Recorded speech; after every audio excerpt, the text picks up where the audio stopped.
Welcome to the Defence Connect podcast, Australia's leading voice in national security and defence industry intelligence, direct from the nation's top policy and business experts. Welcome back to the Defence Connect podcast. You've got senior journalist Robert Dougherty here from Defence Connect and a returning guest. Welcome back to the podcast, Heston Russell, a former ADF soldier with 2nd Commando Regiment, and also Heston undertook four operational deployments in Afghanistan and Iraq. 4 to Afghanistan, 1 to Iraq. G'day, Rob. It's good to be back. Welcome back. Anyway, let's kick off the podcast. You've recently gone to the Veteran Games in Queensland. Yeah, so the Veteran Games is an event that I founded 3 years ago. Well, I founded it 4 years ago, and this was our third annual event on the Gold Coast, correct? Okay. Bit of Gold Coast sun, that's always a good thing. It was warm. It was definitely hot. I was hoping for some rain on Sunday, but didn't come through. But otherwise, it was our biggest event. We had close to 140 veterans from Darwin through to Melbourne, Canberra, all up the East Coast, lots from Queensland, all converged to compete in the Veteran Games. And for those listening who are unaware, the Veteran Games was derived out of the interim report into the Royal Commission into Defence and Veteran Suicide that identified loss of purpose, loss of community, and loss of identity as 3 key factors that lead to mental ill health and suicidality. So a lot of people think, is it like Tough Mudder or Spartan Race, or is it like Invictus? It's its own complete standalone event where veterans are required to reach out and form a team of 8 to 10, or we help them in doing so. So breaking isolation, reforming community. And then they come together to compete in military-styled events. So they'll turn up, they're told there'll be an obstacle course and a tug of war, but otherwise they don't know what's on for the weekend. Okay.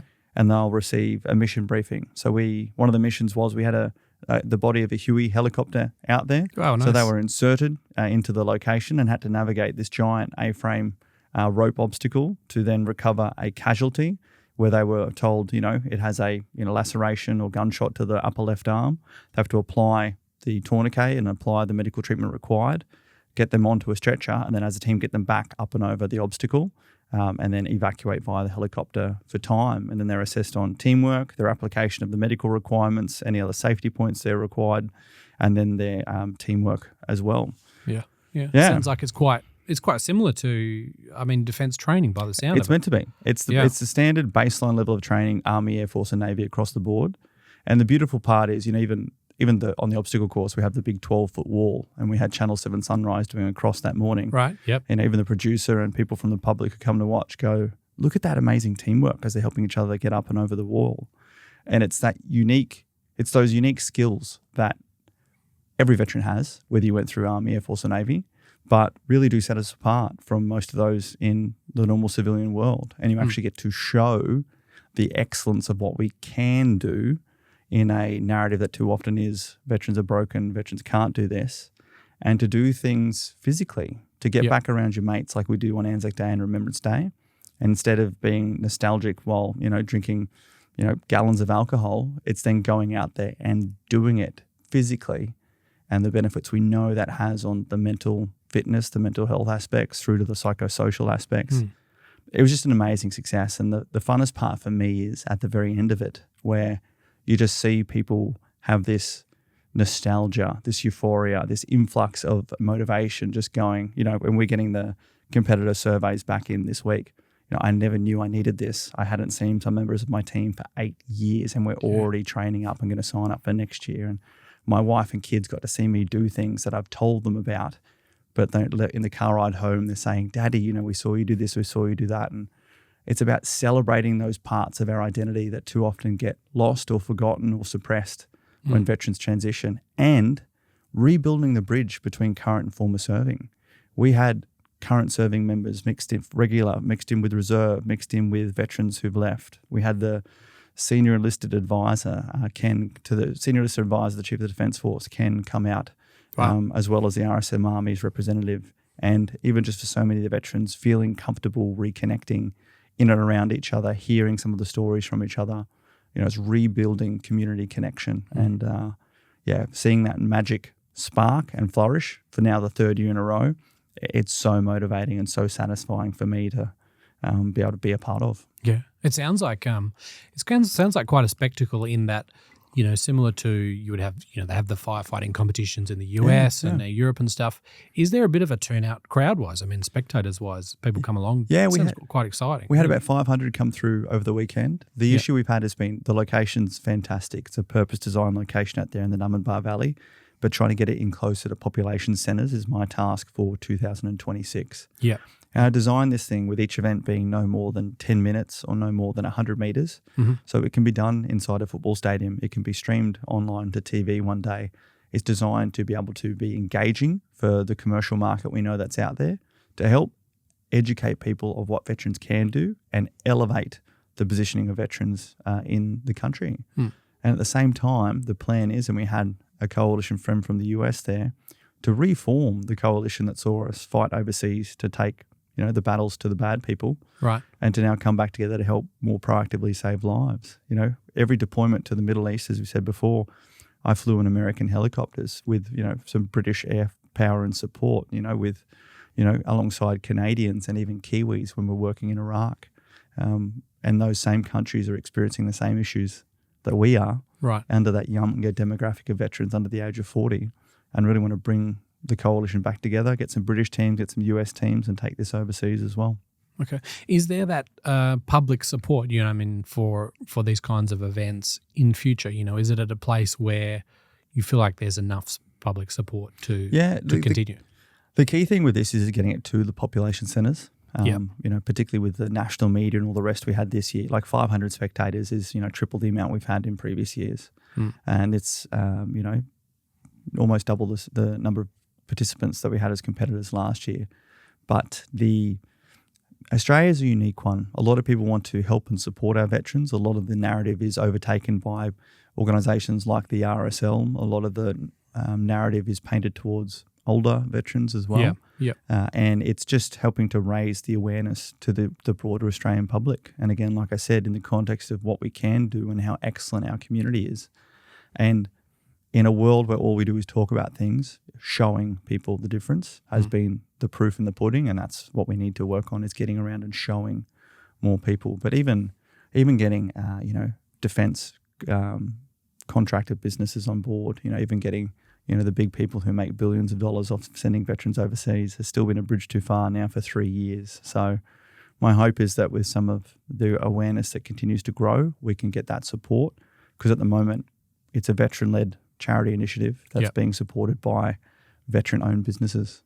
Our presenting sponsor this year, Veterans First Consulting, who helps veterans put in their claims.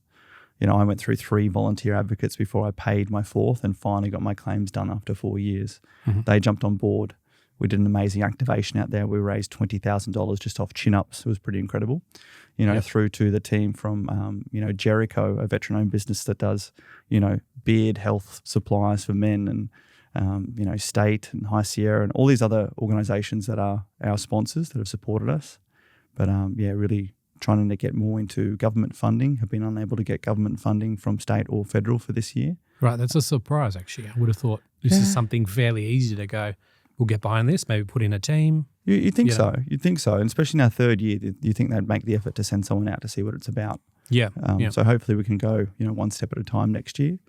We had some, I have to take my hat off to Ringwood RSL down in Melbourne. Since year 1, they have completely gone to the effort of recruiting a younger veteran team and sponsoring them to travel up and compete. Wow. Yeah, it's and a big this effort. is before we launched the veteran games, I engaged the National RSL, Queensland RSL, New South Wales RSL, offering to say, hey, we don't want your money for us. Can you put that money into actively recruiting the population base that you tell me you need help recruiting members from, the younger veterans, and tell them that you're going to sponsor them to travel up to compete, like put the money into your people. But instead we're having some luck with some of the sub-branches who are getting on board, and my hope is that more sub-branches will learn about us and will encourage young veterans to come along, support them, and be involved in this proactive mental health initiative. Are there civilian teams as well? I mean, teams that haven't previously had military experience? Nope. Because it sounds like it's... No, it's just completely for the veteran community. Yeah. Okay. And look, if we wanted to open it up to, actually make proper revenue off this to be able to then self-sustain it, that's one of the courses of action we're definitely looking at. But it's just the magic that is, again, created through reforming the community where everyone has a common baseline of having served in some capacity. As again, that community based on the values of service. The values of veteran games are purpose, community, identity, and excellence. Okay. And we get to see that. And again, it speaks to the narrative of the transition from the military where, we might be physically transitioning people, but we're not, morally and emotionally transitioning them to the differences between a culture in defence, which sees our suicide rate less than half the Australian national average, with the values of, courage, initiative, teamwork, respect, letting your actions do your talking, and so many of the other traits we know come from service, putting the mission and team before self, to a culture on the outside for the majority of particularly, urbanised Australia, which sees responsibility traded for entitlement, which sees selflessness traded for selfishness, which sees a very different set of values where if you don't put yourself forward, you will be left behind. And that's so much of that period that we're not, in my opinion, the key issue where, like I said, suicide rate in service, less than half the Australian community average, more than doubles when people leave service. It's a different environment, that's vastly it. different. And that's the statistics I sort of use to win the Royal Commission and favour for the Royal Commission. And that's the same data and statistics and values that we're putting into this Veteran Games. Yeah.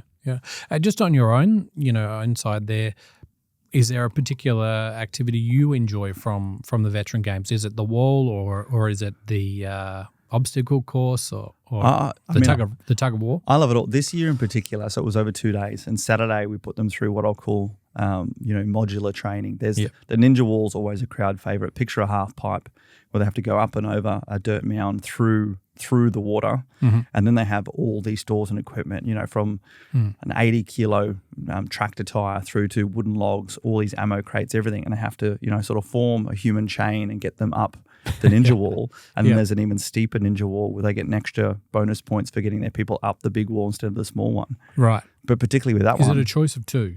Yeah. So you do stores and equipment up one, and then everyone can go up the same one, or you can choose to have the greater challenge to get each other up the bigger one, and you see them all rise to the challenge. They all pick the bigger challenge. But particularly, there's more points involved. They get competitive. But particularly for that, we're talking about, filled ammunition containers, metal ammunition crates, 10, 20 kilos, that will crack someone's head open if you don't handle them properly, sort of thing, as they're passing them over each other's head to get up the ninja wall.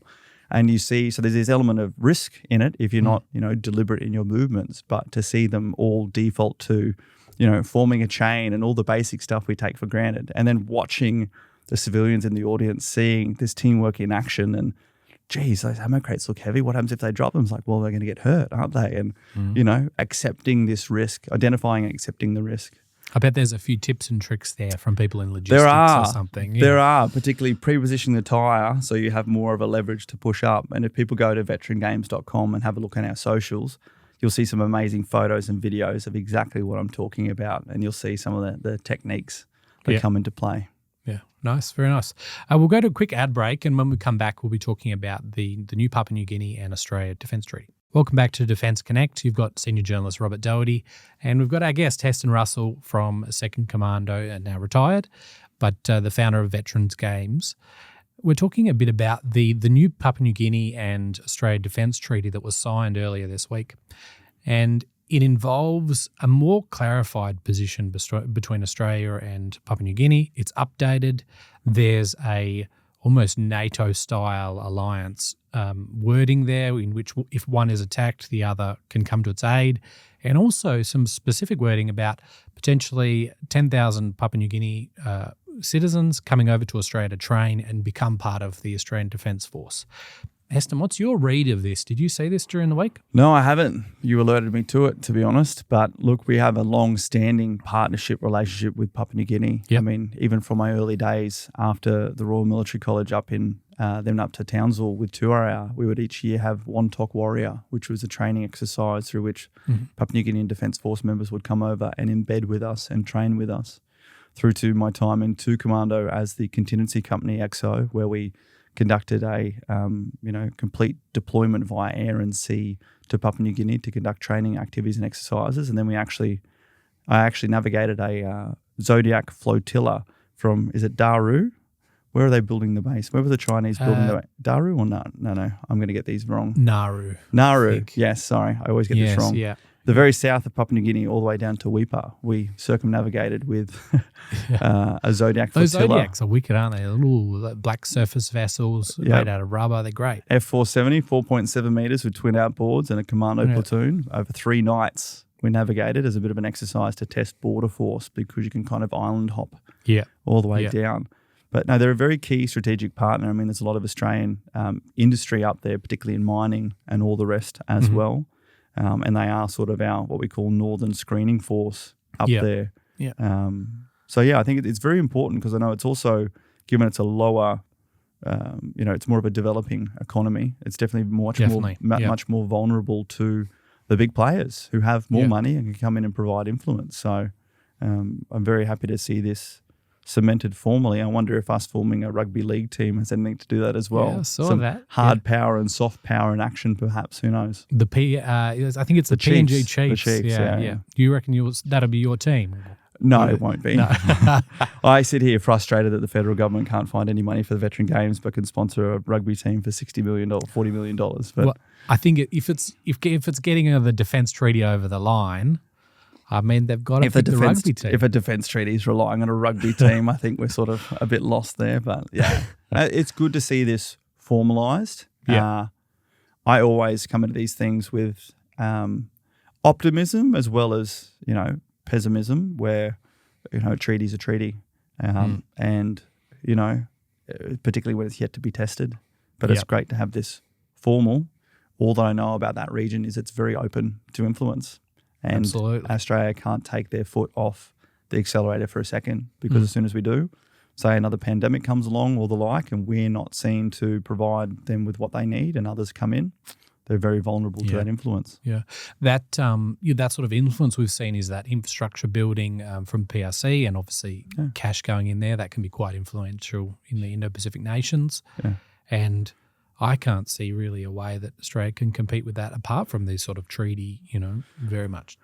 That's kind of what we have. But even then, and this is why I say sort of a treaty is a treaty. And like I said before, it was 2013 when we identified Nauru as a spot to launch this flotilla to drive the shortest distance via water to Australia. And since then, China's establishing a giant fishing facility, specifically in Nauru, which we already identified more than 10 years ago as a strategic ingress and egress route. Might have dropped the ball on that one. Well, this is it. And a treaty is great on paper, but when you have other countries whose policy is to actively invest physically, influencing the local population can't be done simply at the political level through treaties and paperwork, particularly in developing countries. It is footprint on the ground, hearts and minds on the ground, and your influence in the local society, and particularly where the priorities of those developing societies are based on survival and hopefully turning into a standard of living that can help them thrive. It's those who have the money, have the footprint, and have the network to do that. Yeah, yeah. There's some interesting, relationships there between PNG. Obviously, Indonesia has some influence in that sort of northern part as well. Australia is partnering with PNG. So watch this space. It'll be interesting for the time to come, But what's your thoughts on the training aspect of that? Being able to recruit 10,000, Papua New Guinea citizens, they're able to come across, train, get some sort of citizenship. They're able to have access to Australian facilities, education or medical. Yeah. What's your thoughts on that as well? I find that very fascinating. Again, you sort of informed me that walking in here today. I mean, sprung it on you. Yeah, there are a number of considerations. One, where are we at where we can't recruit enough people from Australia to serve in the Defence Force, and what's the issue there? We've seen over the last few years these throwing of solutions at the symptoms. Trying to pay more money, the rest. Recruitment into the military is meant to come from an intrinsic purpose, and what we keep missing in all of our recruitment ideology is that, most people are recruited into the military based off someone else they know who has served or is serving in the military. Yeah.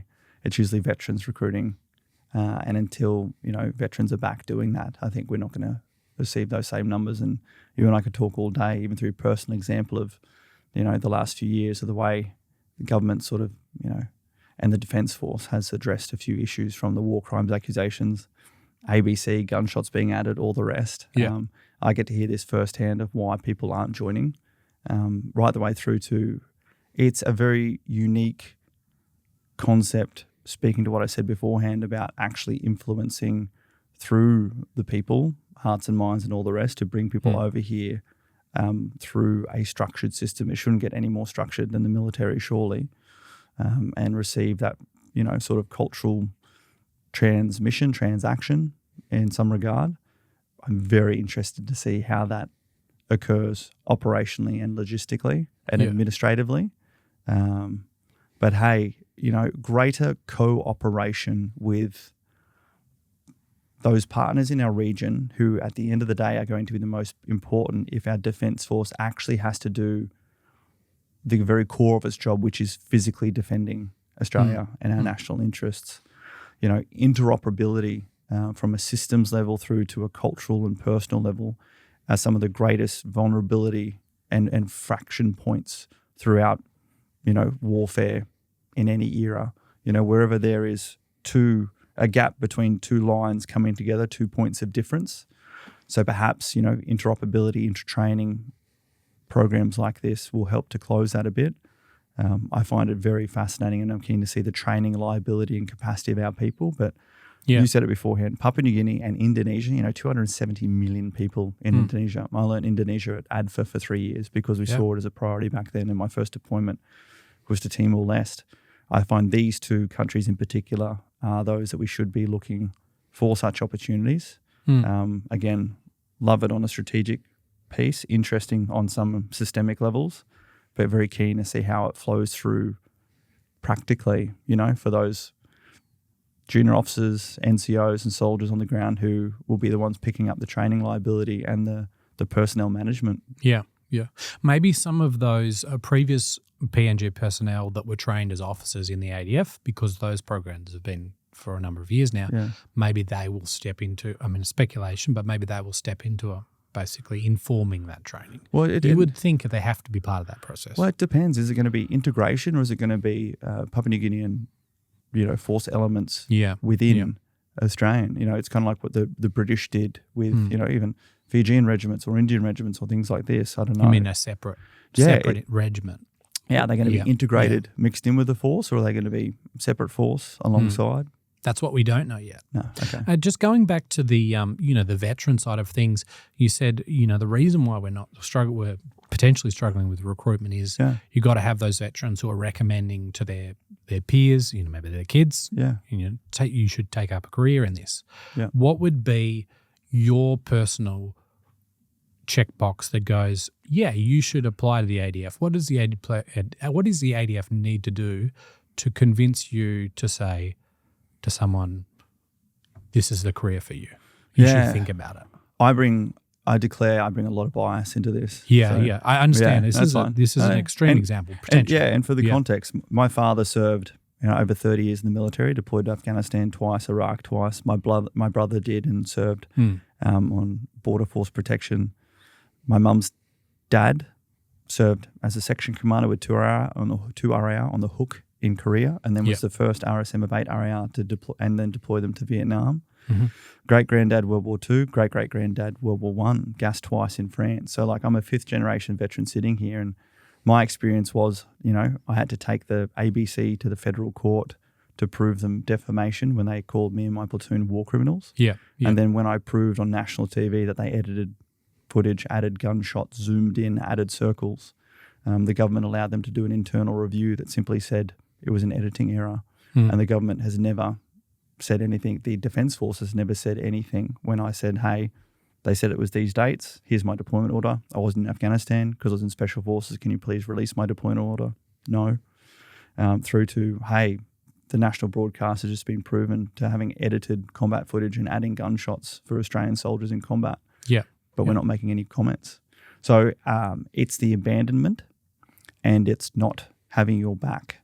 From the context of when I was a platoon commander in Afghanistan with the commandos, if I, needed to call in the quick reaction force or I needed to call in air assets because the enemy was pressing their advantage, I could call in the finger of God, or I could call in call signs from everywhere in the theatre who would be there to have your back.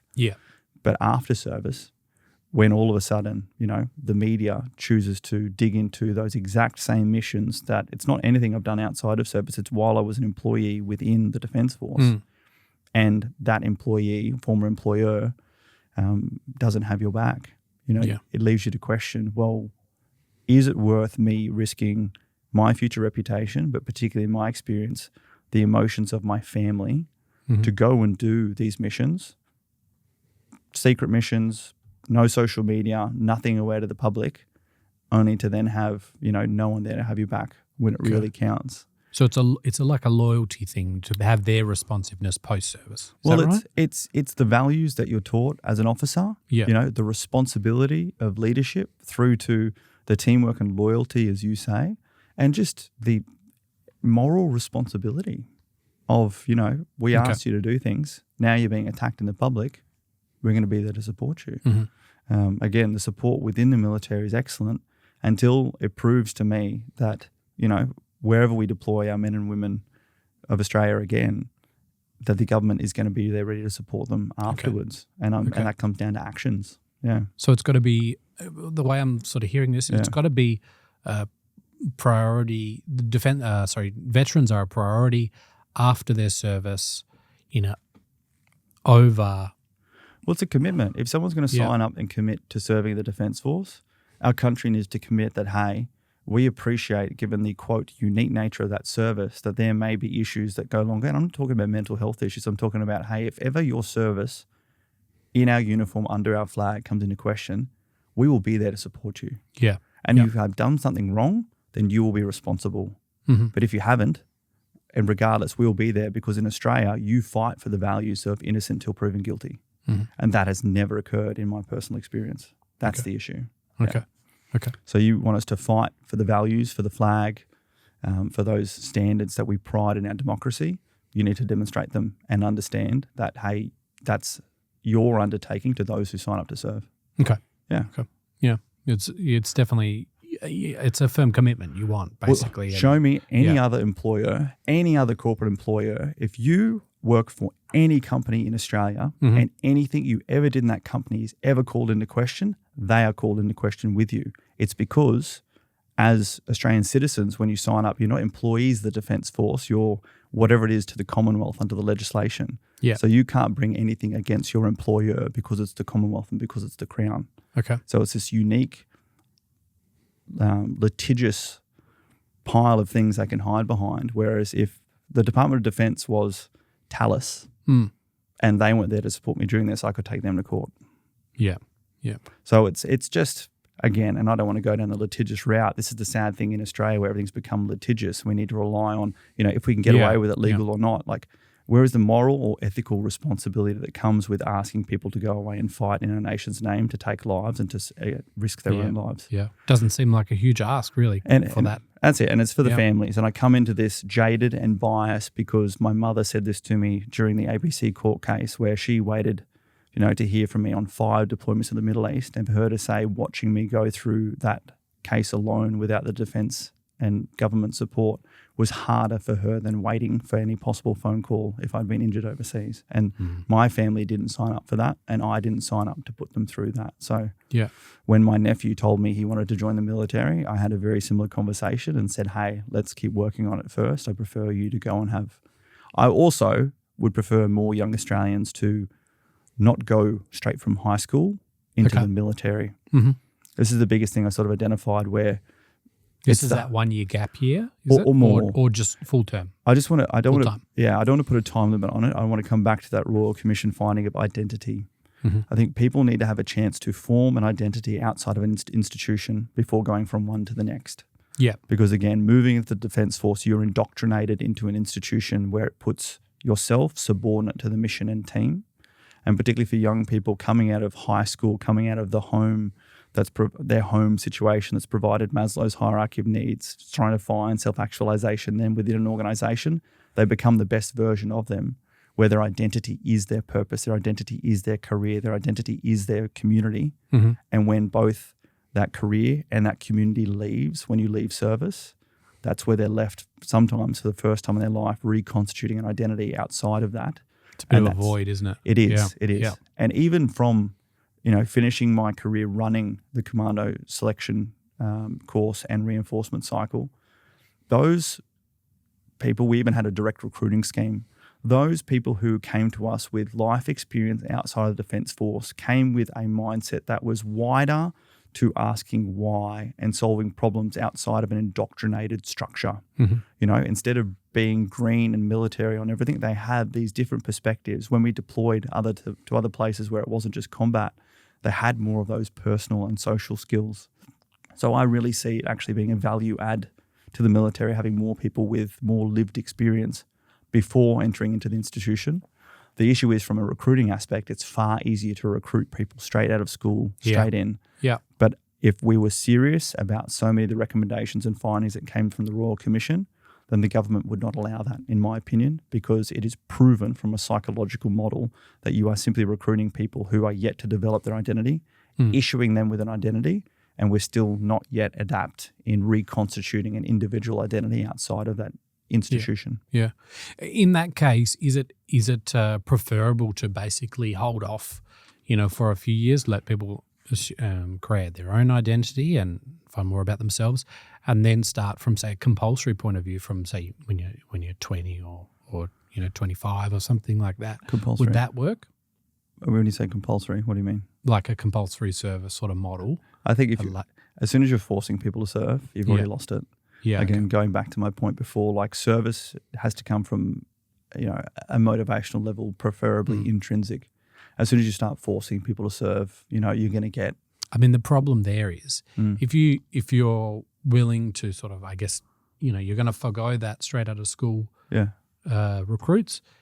People go into the workforce, they begin their careers. Yeah. It's very hard for someone to begin their career and then go, oh, actually now I'll join the army. I've been in for a couple of years. To be real, people are either going from high school to university or they're going on their own gap year to travel. So, and even having people going to university before coming to military, I think is a great idea as well, because I also think it's great for people to have more than just their military training for them when they leave the career that is the military, instead of this life that we constantly have been recruiting people on.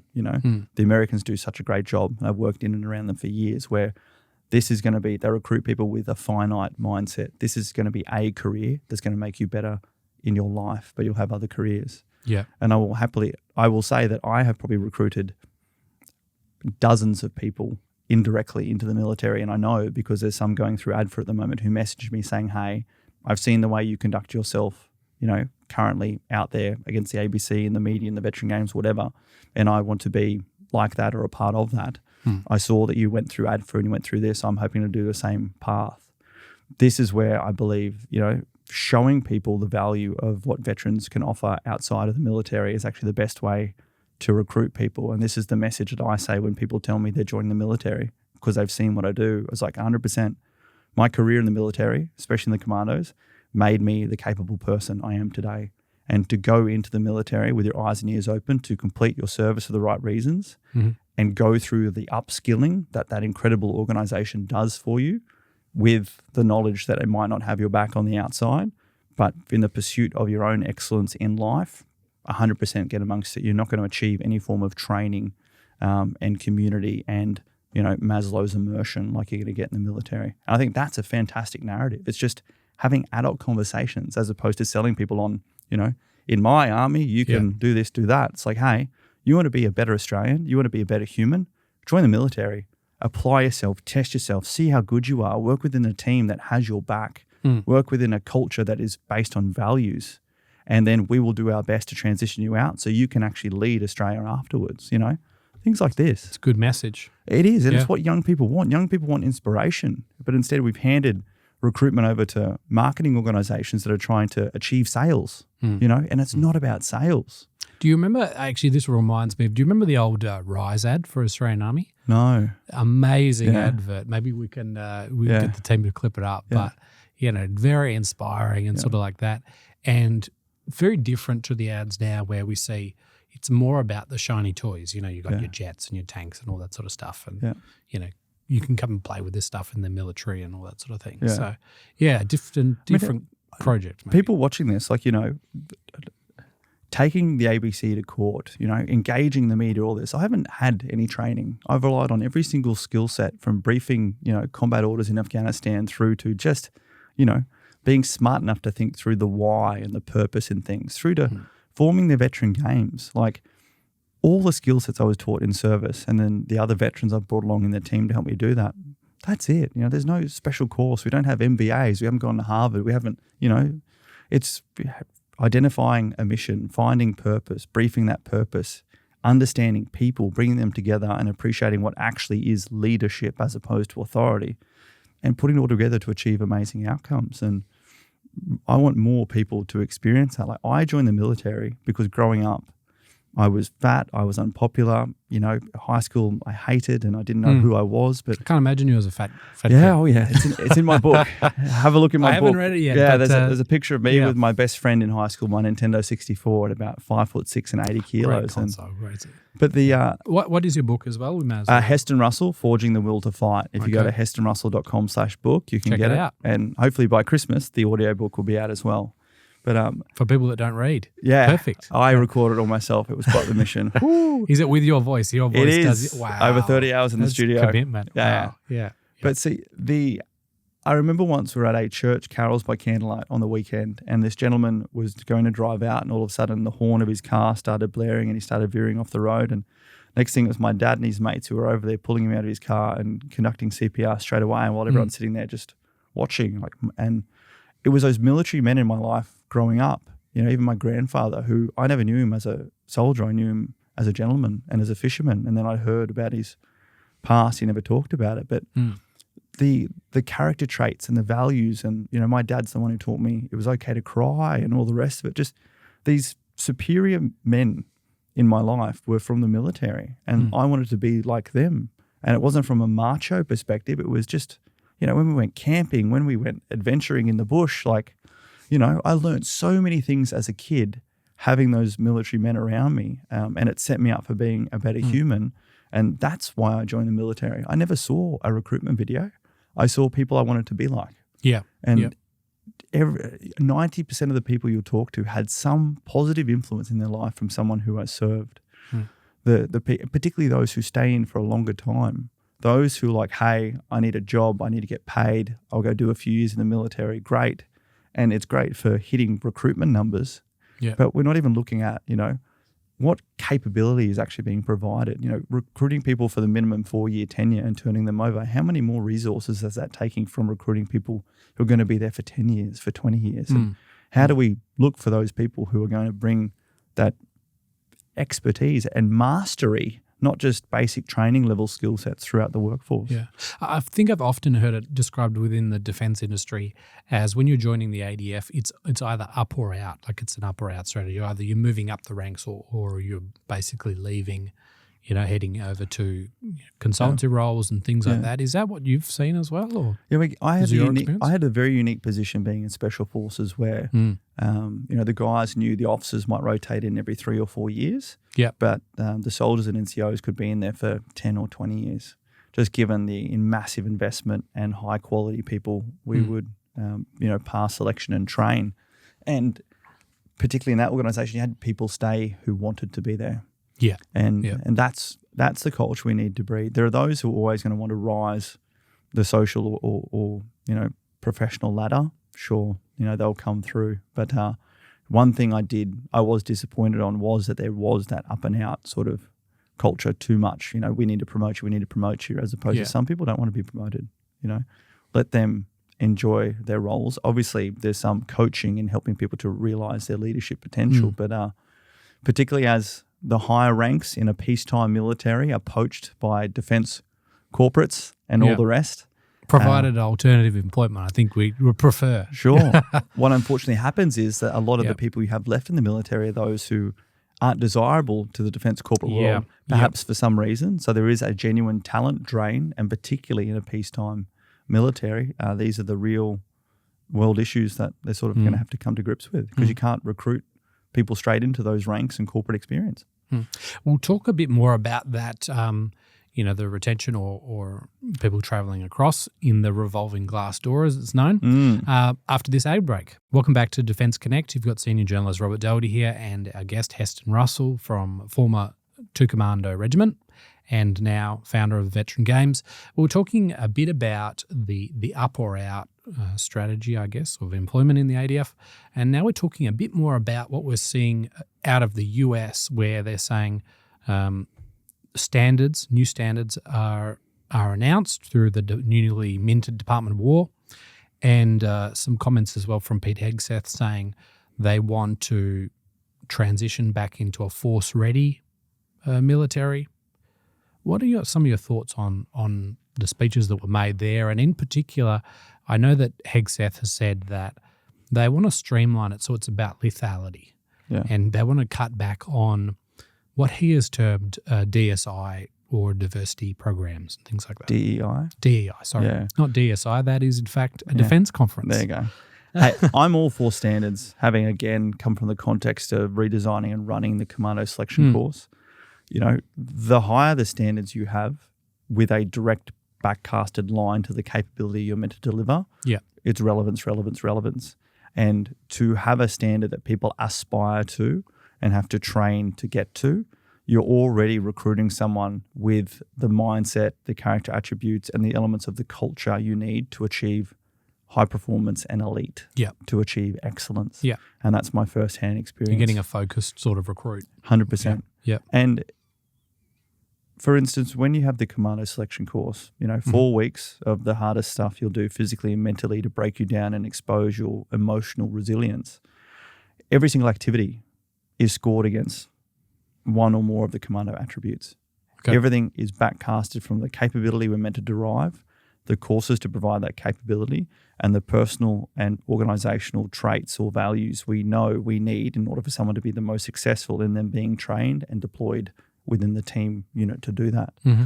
So it's a very deliberate process, and we worked alongside, the Australian Institute of Sport. We worked alongside, CSIRO. We worked alongside all sorts of, professional bodies and elements to derive exactly what we needed. Even at the start of the course, you have to pass the 3.2 kilometre webbing run and this and that, so as we can actually use the expanded heat tables where we don't require as much rest when it hits 30 plus degrees. So I remember a friend of mine also doing swimming, clothed 100%. Swimming in the pool. Fully clothed swimming. Go for it. Yep, all of it.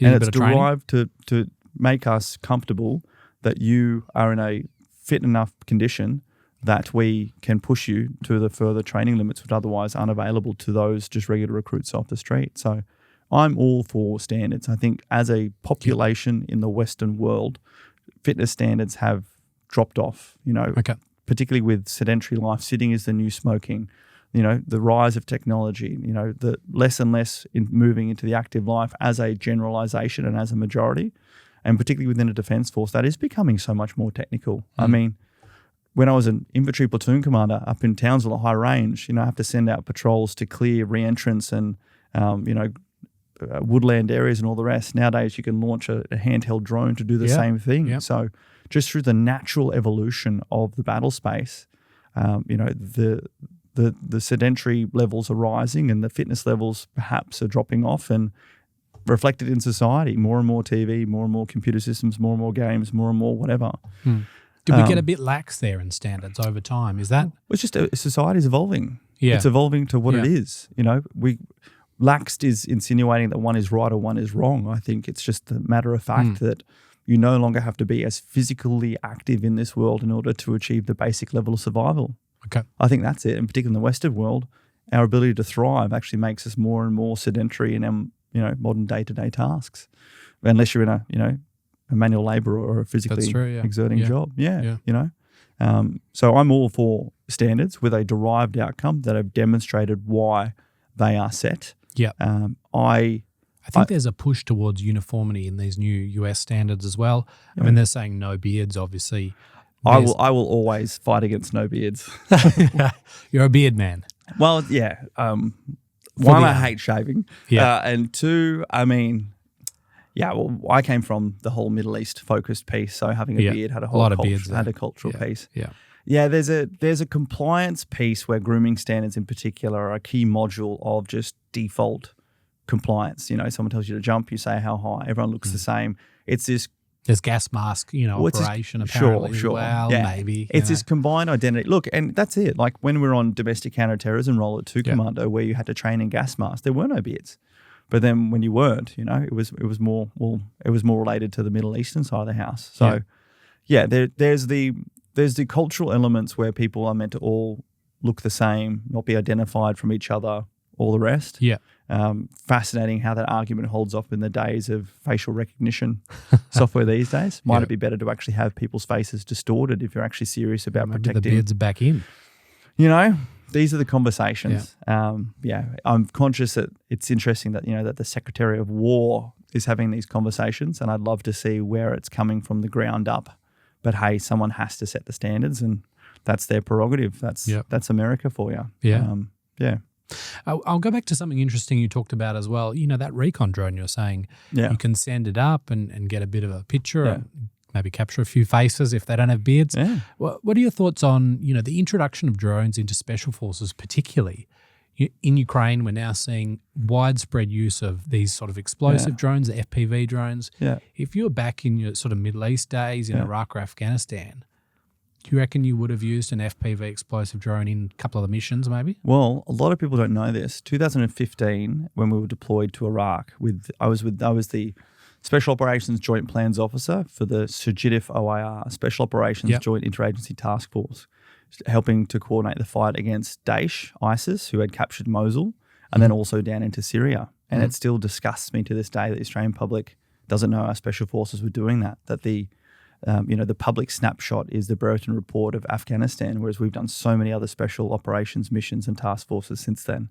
Yeah. But that's when we first encountered ISIS, Daesh, ISIL, started employing just those, JB Hi-Fi gyrocopters, and they started putting 40 millimeter explosive rounds, in little release cups with cameras on the end of them, and they were flying them over, particularly in Mosul, but then they started flying them over some of our bases to drop these rounds, and they would live stream the round going all the way down and then post it onto the internet straight away. Okay. Which was... It'd be pretty close to first reported use, you would think. It was, but then we stepped up some amazing, high school geeks sitting in a control room who, as soon as they post that online, they forgot to harvest the metadata, or they forgot to remove the metadata, and we'd have, a drone dropping a round on them, in 5 minutes flat sort of stuff. Pretty incredible. But it was so fascinating for me being over there and all of a sudden seeing defense industry scramble to send over teams to try and develop counter UAV There's some really interesting solutions now. I mean, look, we had everything from stuff. It started off with a net gun, then there was this microwave gun that ended up. Shotguns? They send over a few shotguns. Well, the most dangerous part was all of a sudden all American bases, implemented, and most people who've been in the military know there's the air sentry position, which has either the machine gun on a friend's back pointing up or on the soldier's feet with the bipods pointing up. Yeah. But next thing we started having these sentry positions, skewing their machine guns to having an elevated range, and particularly when we were in FOB Union 3 across the road from the US Embassy. What goes up must come down. Yeah. And having people shooting off automatic weapons into the sky is a recipe for disaster. This is a fun one. I go off on a tangent here, but we also had some amazing racing and fighting falcons brought in, the birds. No kidding, wow. It's quite an Arab thing to have, racing falcons. Yeah. And we had some come in theatre to be trained in extremists to go in there and basically, unfortunately, suicide themselves into these drones if they were there. But that was 2015. Yeah, we should have bred our own wedge-tail eagle version of that. But which fascinates me because then when did Ukraine kick off? 2014. Yeah, that would have been the first Ukraine. One. Yep, Crimea and. Oh no! I mean this late. This last one, I think 2020. It's in the 20s. Yeah. So fast forward 5 years later. Because again, none of what we did over there was public in the media or whatnot. Then all of a sudden, we see this massive explosion of these drones in a similar use being used. And I'm sitting there going, we already sort of had a head start on this. What has everyone been doing? But then again, that big ramp up. It's, the more you can remove people from being exposed to threat, that's basically a win. From a political appetite, the loss of money and machinery as opposed to men and women is always going to be far more politically popular. Yeah. It's a really interesting conversation, particularly coming from a grassroots, infantry background and all throughout my family as well, you know. You would have used the little Black Hornet sort of surveillance drones and stuff. Only when I got to 2 Commando. Yeah. Particularly for the urban if you could just stuff. put a bit of explosives on one of them, surely that would have been a good thing to do. But even there's everything from the size of a bee with a shaped charge that can fly into someone's head and kill them these days. I've seen, Yeah. you know, it's There's incredible some serious stuff. Yeah, it's incredible. And just even the security considerations for public events and all the rest, it's a pretty scary space to go into, to be honest. But yeah, I mean, look, I think it's very smart. It's incredible to see what can be achieved.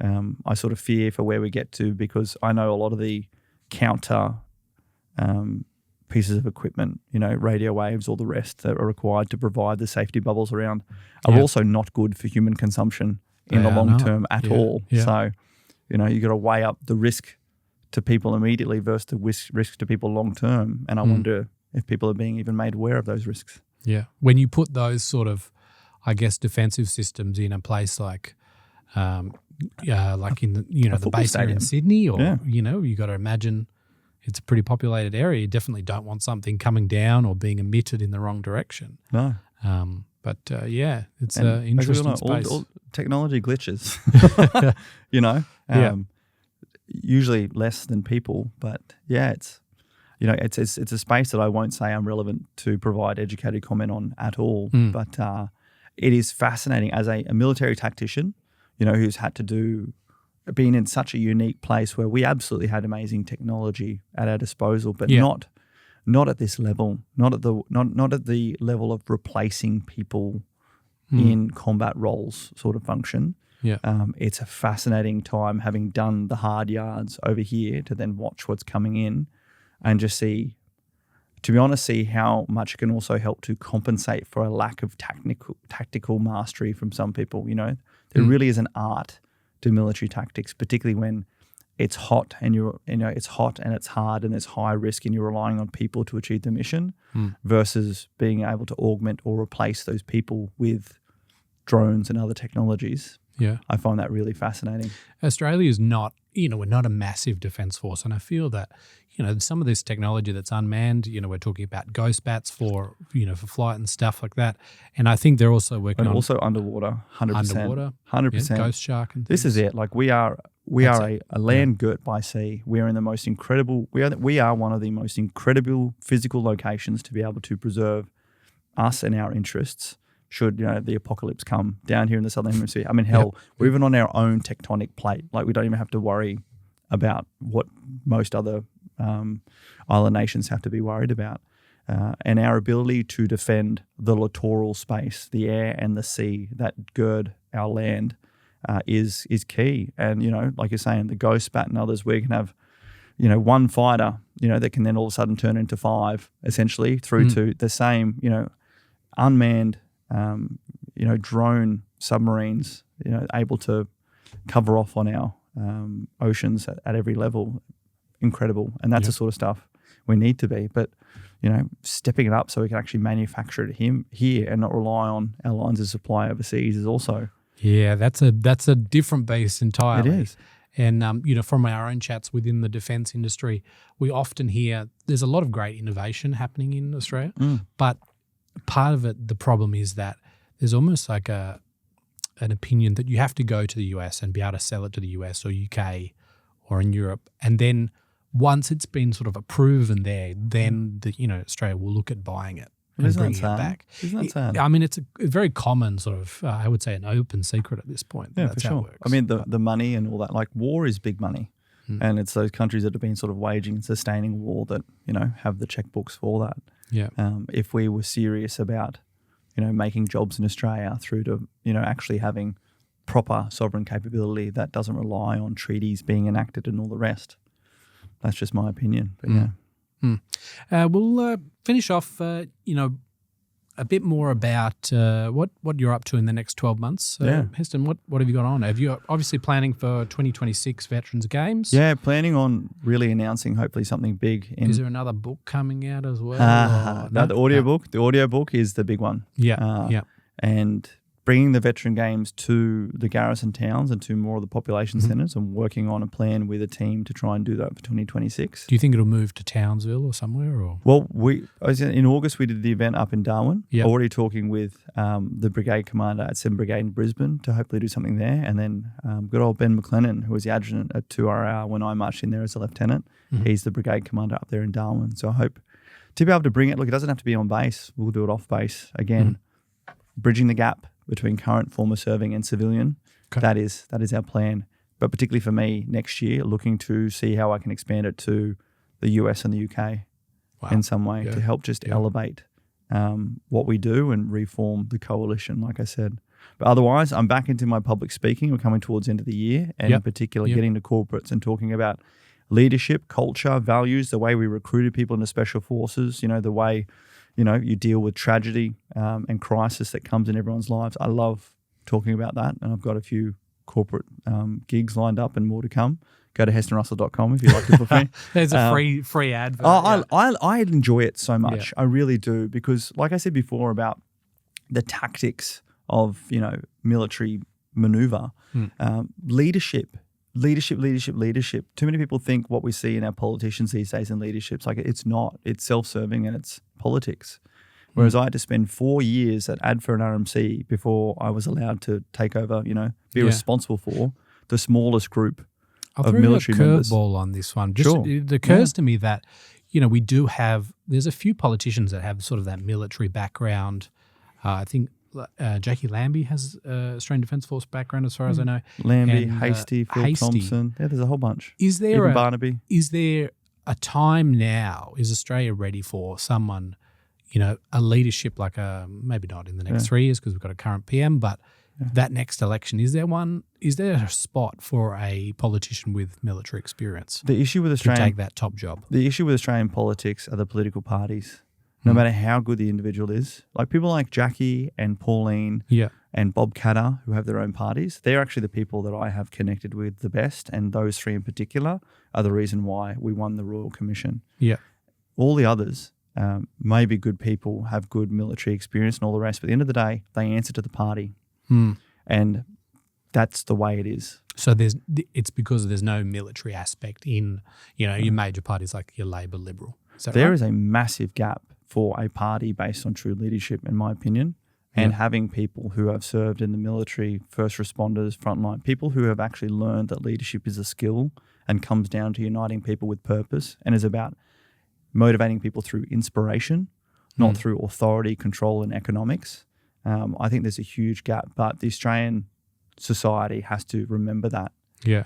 Let's have a look at where we came at, Australian politics post-World War I, in particular, World War II. How many veterans there were, throughout our military ranks, how our values of what we expected from our leaders were different as well, particularly post-World War I. Different climate, though, as well. I mean, there was that military climate, basically, at the time. Well, the world... For even civilians, members of the public. 100%. World War I, Australia was, 5 million people, and we sent, nearly 5 or 10% of our population away to fight in some form. 100%. We don't have that anymore. So I believe, what the public is being shown as authority and labelled as leadership is a massive opportunity for them to be re-educated on what that actually is. It was suited towards economics, that leadership. Well, economics, these days it's all about economics because at the end of the day, people are left to caring about their bottom dollar. But that's true. Grounding principle of service in special forces or going on to help, we helped train the Rabbitohs before they won their premiership in 2014 and all the rest. If you want a higher performance, you need a higher purpose. Where is Australia going as a nation? What are everyday people inspired to do instead of fighting amongst each other to progress our country together? This is the missing part I see, that we don't have a higher purpose. We're taught the economics and bringing the cost of living down and the housing. That's all. They're all great points that need to... It's the priorities at the moment. 100%. But where are we going? And who's leading us there? And how do we become inspired to do that together, regardless of any superficial, discriminating factor that are constantly the focus otherwise in today's society?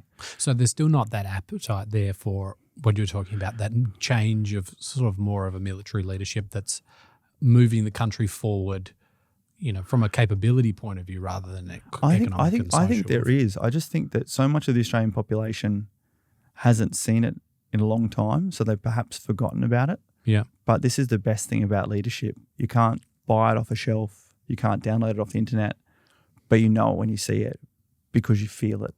And I think there's definitely a space for the Australian public to be inspired. I'm just very interested to see how and where that can occur. Okay. And I pray it does not require another conflict or crisis or war, which is usually the easy catalyst for these things to occur. Yeah, I mean, that would require dramatic change in a very short period of time. It would be good to have that leadership already in place. 100%. Yeah. On that note, we'll wrap up the podcast for today. Thank you for coming in again. My Heston pleasure, Russell. Rob. Thank you. We'd have you back anytime. Great to chat. Likewise. Thanks for having me and thanks for the conversations. Enjoyed it.